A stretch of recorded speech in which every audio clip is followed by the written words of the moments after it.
In the bustling city of Waterdeep, a sprawling metropolis of stone towers, colorful markets, and magical guilds, a retired adventurer named Therion, a grizzled half-elf, with a limp gray streak in his hair and a warm but weary smile, had decided to leave danger behind. After decades of dungeons, dragons, and near-death encounters, he wanted nothing more than peace, quiet, and freshly baked bread.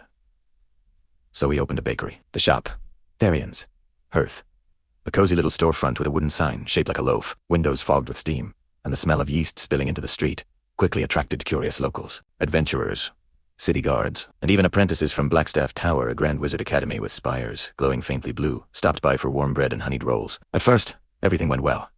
But then came the first surge. One morning, as Therion pulled the golden brown sourdough round, crusty, still steaming. From the oven, the loaf began to hum. Before he could set it on the counter, it burst in a shower of sparks, covering a poor customer in harmless but dramatic pink glitter. The crowd laughed. Therion did not. The next day, a baguette suddenly floated into the air, spinning like a windmill before darting out the window like a runaway broom. Later, a tray of cinnamon rolls released a thunderous boom as if someone had cast thunderwave, rattling the shelves and knocking over jars of flour. Word spread quickly. The wild loaf of Waterdeep. Te Cayed. Italiano. The bakery became a spectacle. Lines formed outside, customers half hoping their breakfast might explode, levitate, or turn them temporarily invisible. Therion, meanwhile, pulled his hair out. He double-checked the oven, a heavy brick hearth reinforced with iron bands, his ingredients sacks of flour, jars of yeast, coils of honey, even his old gear, a longsword now used as a bread knife. Nothing explained it, but, deep down, he suspected the truth.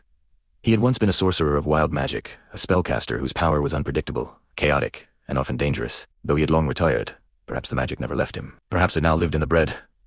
Things escalated. A muffin opened a tiny portal to the elemental plane of fire, singeing 3 quizzants. A loaf of rye transformed into a badger, which scampered into the market and had to be chased down by laughing children. A simple flatbread summoned spectral lights that danced around the shop like mischievous fairies. Finally, the City Watch uniformed guards with steel helms and stern expressions came acknowledging, led by a guild wizard, a tall woman in deep blue robes, staff glowing faintly. They demanded an inspection. To Therion's horror, the oven suddenly roared, and out came a cape of 3 layers tall, frosted in brilliant gold, and singing loudly and the guards froze. Then, against all odds, they applauded. The wizard laughed until tears ran down her face. "I've seen wild surges flatten a tavern," she said, wiping her eyes, "but never bake a singing cake." From that day, Therion's hearth became something more than a bakery. It became an attraction, a place where one might get breakfast, or a small taste of chaos. And though Therion still sighed every time his scone erupted in fireworks, he couldn't help but smile when he saw the line outside. After all, he had faced likes, trolls, and dragons. Compared to that, a rebellious loaf of bread was almost peaceful.